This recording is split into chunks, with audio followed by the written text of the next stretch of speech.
Could you tell me a little about yourself and how you got started in your organization?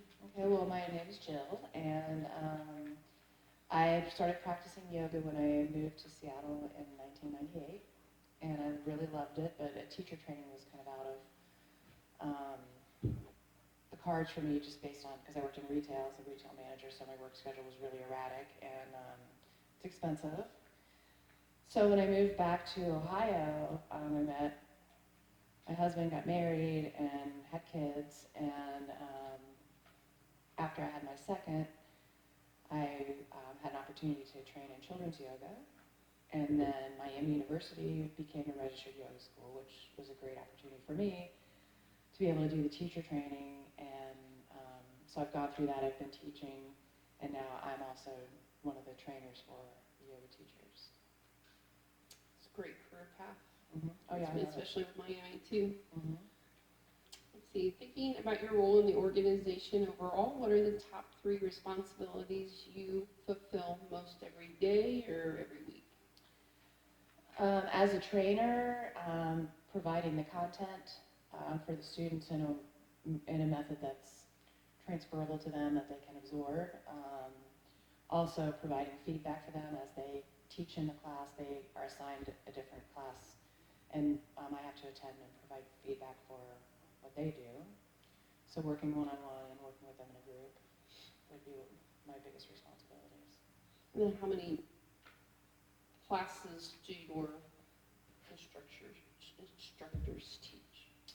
Well, there are 5 trainees currently, and they each train in a different class. Okay. Like when it's called cueing, when you say what the people are supposed to be doing in class, because we don't demonstrate the moves, we just speak, and you're supposed to listen and follow. And then I would have all 5 of them 1 day a week in a kind of classroom setting. Very interesting. Yeah. I did not know Miami offered yoga. This is the 4th year. Is it? It's been, well, that we're a yoga school.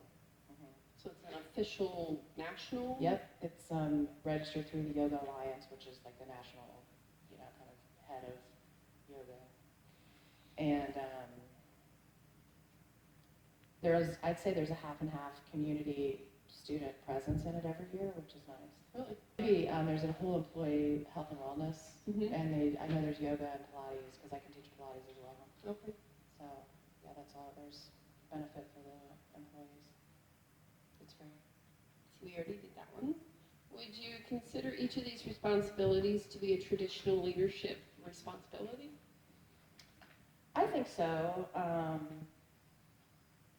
They're looking to you as a mentor. You're building them up to be as good as you are or better. Like I feel like if I have people train through me and people love them as a teacher, that makes me proud. Mm-hmm. And in my past, when I've worked in retail, it was the same thing. Like I was a training manager all the time. I worked in a lower volume store, but when I would see, because I trained, so you can't be busy and train at the same time. But then when these managers would come up through and move to these high volume stores and have a lot of success, that just, I felt that I was proud, but that also, shone a light on me that, they wouldn't be so great if they didn't have this amazing training. And what retail were you in? I worked in cosmetics. Okay. Mm-hmm. So for a department store or? Yeah, well, I worked for a store called the Bon Marché, which was a Federated. It was bought by Federated, became a Macy's, but that was after I worked there. Okay. I was a counter manager for Estee Lauder, and I was also a counter manager for Lancome. I worked for a makeup company called Garden Botanica, which was a natural makeup company in Seattle. And then I also worked for Bath & Body Works for a while. So. Full line of stuff, and now you know what you love. Yeah. What you really love. Yeah. Who do you consider your customers to be? Anyone that wants to participate in being well. I can teach babies. Well, obviously parent baby, but and then my oldest client that I go to a couple's house, they're 88 and 94. Wow. And I help a lot with their mobility. And I go into the schools too, mostly on a volunteer basis. But for the kids, it's about building coping mechanisms and just teaching them how to calm themselves, because I feel like they lose that. Mm-hmm. And for the older people, it's about building their body awareness, bettering their balance, and just keeping mobile. Do you interact directly with the senior managers in your organization, or is that you? Well, no, there's a group fitness boss, and she was actually my student over the summer in the yoga teacher training, so that was an interesting balance to be training your boss. Yes, definitely. And then there's someone even higher than that who kind of runs the whole fitness part, and he comes in and does presentations during the year for our teacher training as well. So a lot of the times it's really independent, because I walk in, I clock in, I get my keys, I do my thing and leave. But you do have to obviously maintain the standards to make them happy, and Right. yeah, To keep your job. get good patron feedback and all that. Do you interact with the people who are buy the organization's product services if products and services are sold? Kind of already talked about that one. So you do a lot of interaction with everybody that you come in contact with every single day. Mm-hmm. I don't think there's any stakeholders other than your directors and that's about it. And, Right. Mm-hmm. you kind of already talked about that too. Let's see, how does your organization define strategy? Well, for me, I mean, if looking at myself as kind of my own business entity, first I got my children's certification, and that kind of got my foot in the door at a studio. And then when Miami became a yoga school, I was like, yes. So I teach at the Rec. I also do workshops at the Art Center, where I have a studio and can do private lessons. So a lot of the things I do are independent. And like I said, I go into the schools, I do yoga in the park in the summer. So for me, it's about building my reputation as a good teacher, a reliable teacher, and I think when I teach, I have a lot of passion that people know that I really care about what I'm doing and them. And the fact that I feel like I don't make it inaccessible to anyone. It's like I feel like anyone can do it. And I'm good at bridging people who have never done yoga to, sometimes we'll do private lessons and then move on to like a class setting if they feel uncomfortable coming to a class. So my strategy, I guess, is just to, build my own brand. I don't know if I call it that, but, just call it your that. reputation in the town and people trusting you to take care of them when they're, in your class and in a situation. So when you're working at Miami as the yoga, is it a professor or? It's not yet. Okay. So it's kind of a separate weird entity because it's through the Yoga Alliance. Okay. But they are working on getting it to be a 4-credit class. Oh, cool. Which in that case I would become a lecturer. Mm-hmm. So, and that's another kind of way to grow. So I'm just trying to find different avenues to grow my business and make it so that I can keep teaching and I don't have to have something else to do. I can just do what I love. So, like some mechanics, if they work for a certain facility, they're not allowed, they have to sign that contract saying that they won't do any side work on their own. I can do anything. So you can build your clientele for your home business if you wanted to, or your art studio, was it the little art center in Oxford? Mm-hmm. Yep. It used to be a college of Miami. Yeah.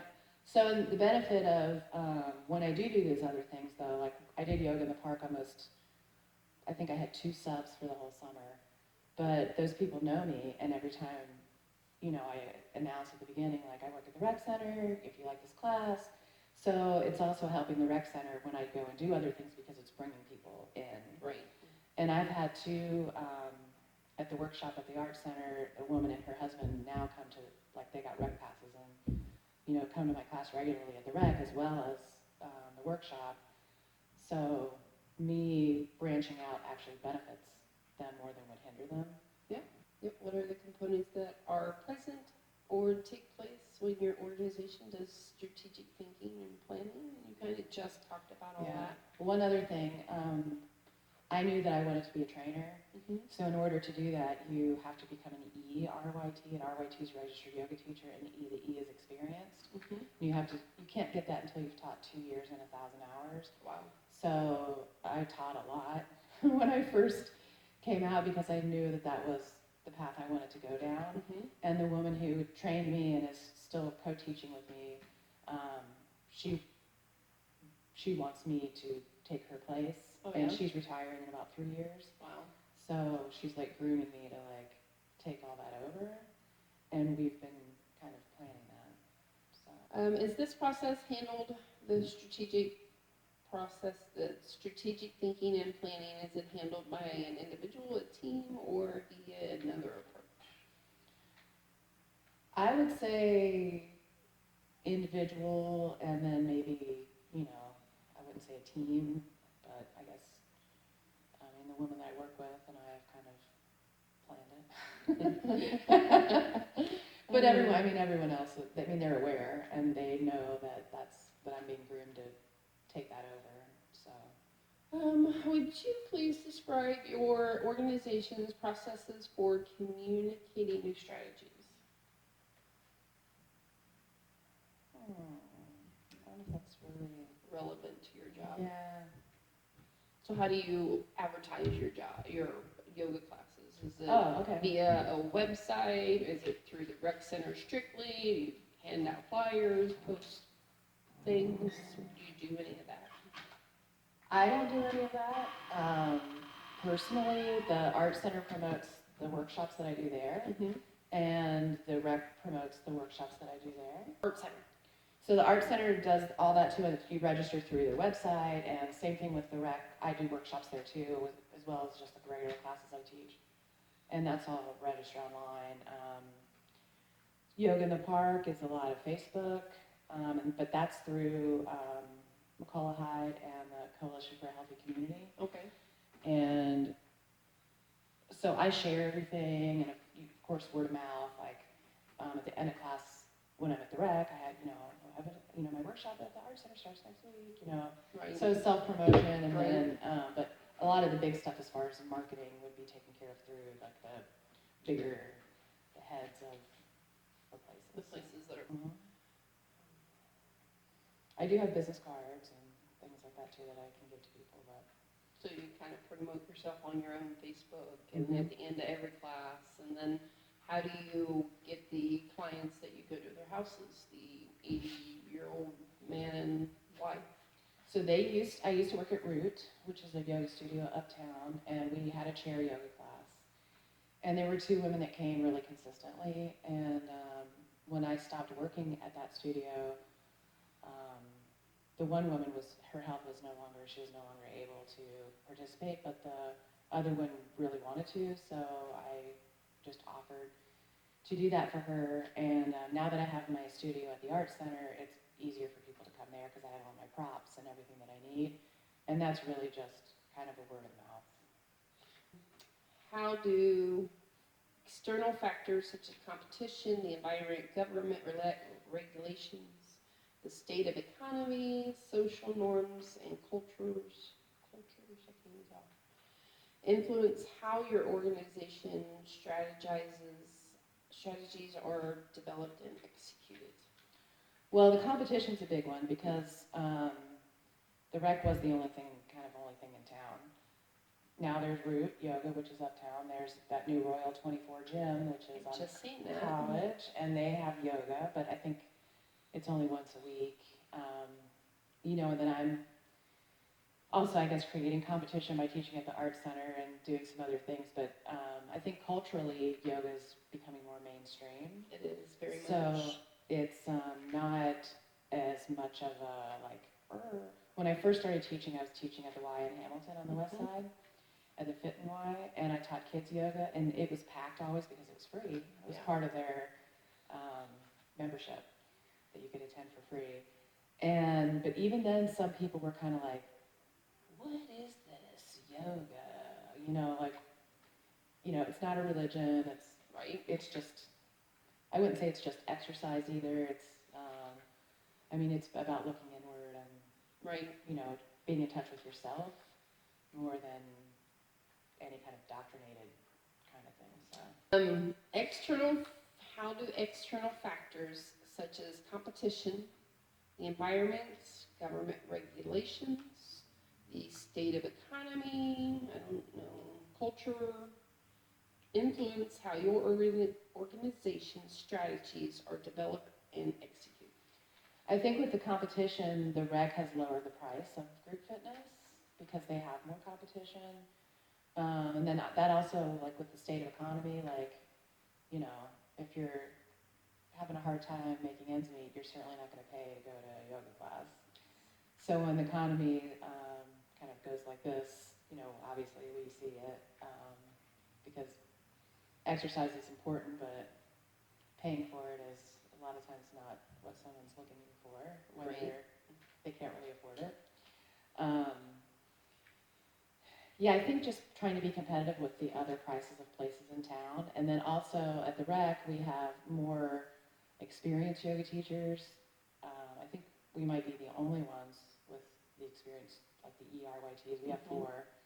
And I don't think, well, I know Royal Gym doesn't, and I don't think Root does.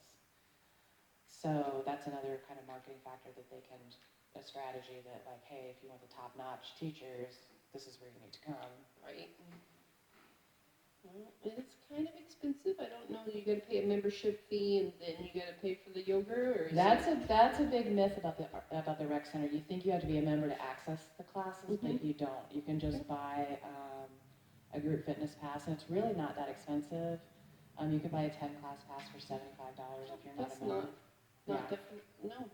Yeah. Yeah, because they lead you to believe that you have to buy a pass to the rec center generally, and then you have to buy for the additional everything else. Yep, you don't. And the workshops we do there are really cheap. I do a restorative yoga workshop on Sunday nights, both in the fall and spring, and it's $25 for 5 weeks if you're not a member, 20 if you are a member. So That's really good. yeah. They should advertise that more, promote that more. Right. The hard thing is because it is such a big. It's huge. Yeah. So the marketing department does the marketing, and I can share it on my Facebook page, but I really can't. There's not a whole lot more I can do. It's like your hands are tied in a way because it's like it's all, you can only do the university, Right. And then our names aren't on them, which I think is a marketing fail for them because, and they do it because I don't know, they're worried somebody's going to quit and they won't be there. So I don't know, but I think if they showed that, because people have name recognition for the teachers that they like, so if they see that and they're like, oh, Joe's teaching that, I'm going to take that. Right. So there's definitely a big marketing they're missing out on. Because a lot more people that live local would take more advantage of that, because the students, it's built into their tuition that they get to go there. So the locals are like, I don't want to spend that much money. Yeah. If you're not living in Oxford or working in Oxford, then you got to pay the non-member pay. Yeah. The other, I think, problem, I wouldn't say problem, but thing that the arts or the rec center faces is parking. It's difficult to park, and it's kind of difficult to get to. Like, it's not very accessible. Right. So the art center is better for that for me. So I have most of the people that come to that class are seniors. That's good. Yeah. And the rec center listed fees and charges there that you charge for yoga? Well, it's a 10-class pass is $75 at the rec, and at the art center it's $12 a class. Kind of. It's a little bit more, but it's also a smaller class. Right. So it's more like I wouldn't say a semi-private lesson, but there's like usually 6 people. I bet your yoga classes at the rec are filling up more and more every day. Oh yeah, I mean, free week is terrible. That's next week. Is it? Yes, next week. Until the 11th. Yeah. So yeah, there's a lot of people that come in on free week, and then you don't never see a lot of you never see again. Right. But I consistently have about 20 people in my class at the rec center, and when I do yoga in the park, I've had as many as 70. Wow. Is differentiation?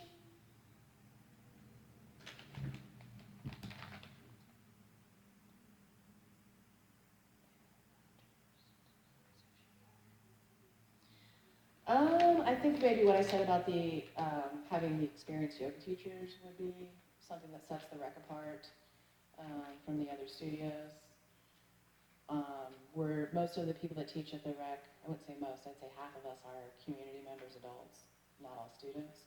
And like at Root, I think they're all students, and the girl that works at Royal 24 I know is a student. So, you know, it's a feeling of being taught by someone that actually knows what they're doing, Right. rather than someone who's like, oh my god, I'm gonna be a yoga teacher. And they're, you know, one of the girls at Root took her teacher training in a sprint thing in Columbus between her senior year of high school and freshman year of college. And I mean, that's great and everything, but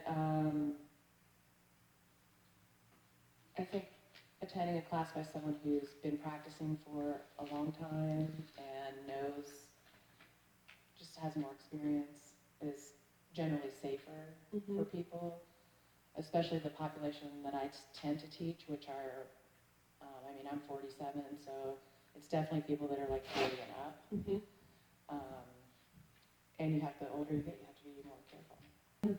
Does your organization use any type of formal or informal cost benefit analysis to evaluate new strategies before they're fully implemented? I'm sure they do. And it's not really your... Right. I mean, I know they're always checking to see how many people are in class so that they keep the highest attended classes on, and the ones that, like if you always only have 3 people come, you're not going to have a class anymore. Right.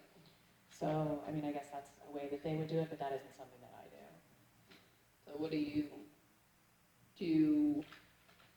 The art center, they take care of that too, right?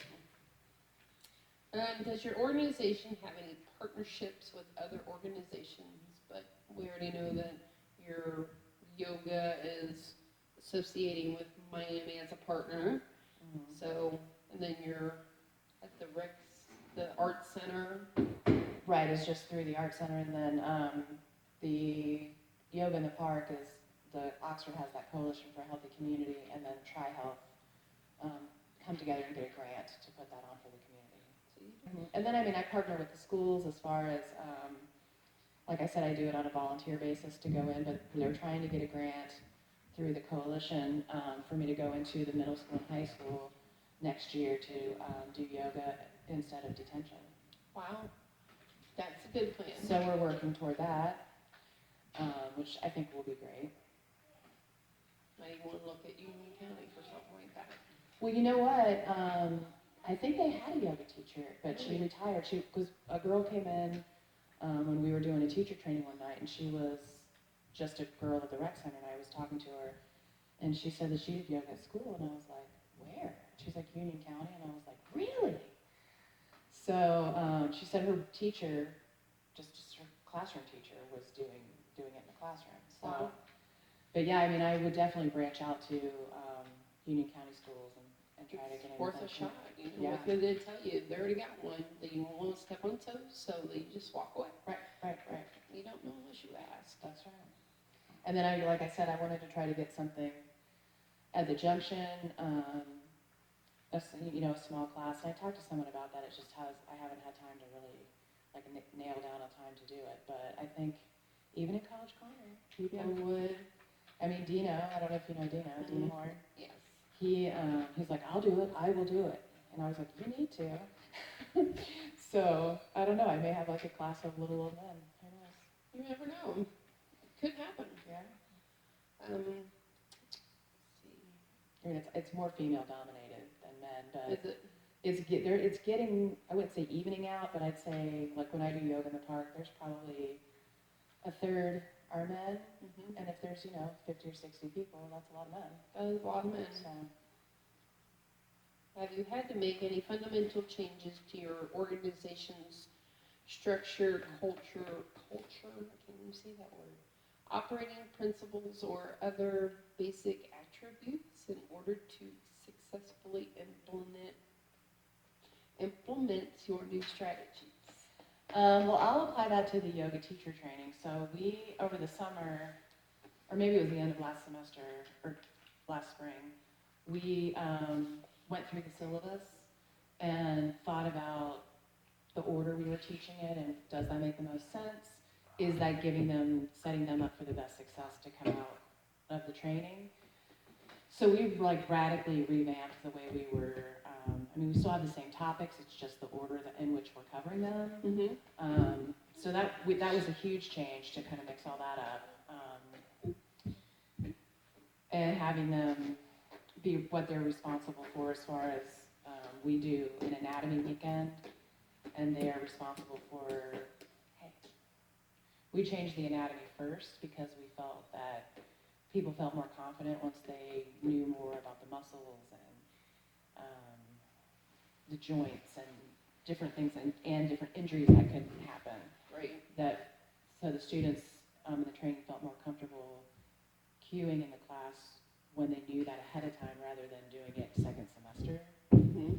So it was just basically feedback that we were getting from the students coming out, and then we changed things to meet, the needs to bring out better teachers. So how often do you reassess that to make sure that your classes are flowing the way that they need to flow and people are learning the skills that they need to advance themselves? So you mean in the training or just In the training. Okay.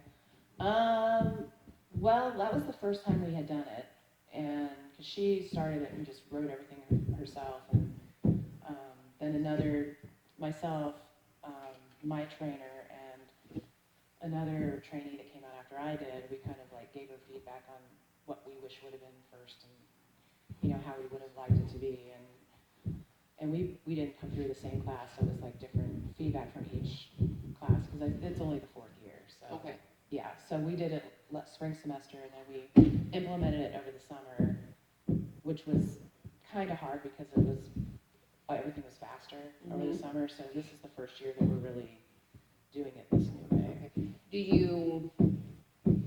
Did that implementation of the new strategy that you have at the rec center help you with your classes at the art center? Last question.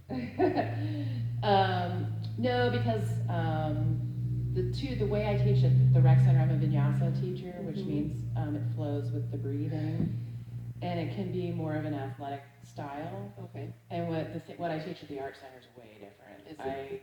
I break it down a lot. It's teaching a lot of basics. So when you teach vinyasa, it's you have to say, talk about this type of breath and have sun salutations, and it's kind of like regimented as far as you don't always do the same poses every time, but it's kind of the same flow. Okay. And at the art center, I don't do it like that. And do you get just yourself? You don't have a boss there, Right. so it's just your own thing. Yeah. I think that's it. That's all these questions. Anyway. Okay. I was just kind of asking other Yeah. leading questions. Yeah, and then yoga in the park. At yoga in the park, I kind of just see who shows up and see like what I can do, and I can tell pretty much in the first 5 minutes like people's skill level, and you don't want to always bring it down to the lowest, Right. but you want to bring it down low enough that they feel like they can do it, and then still give enough options so the people that are more experienced still feel like they're getting something out of it. Mm-hmm. So I always teach with a lot of different options for people, so that people can have the practice that they need. Right. The levels, and especially if you're teaching 50s to 70-ish people in the park. Oh yeah, the yoga in the park, there could be someone who's 70 and then somebody who's 12. Right. So yeah. Super cool. Yeah. Thank you for your patience, young man. I appreciate it. Yes, you can have your phone. All right. Thank you so Yeah, very, I very, hope I very answered. much.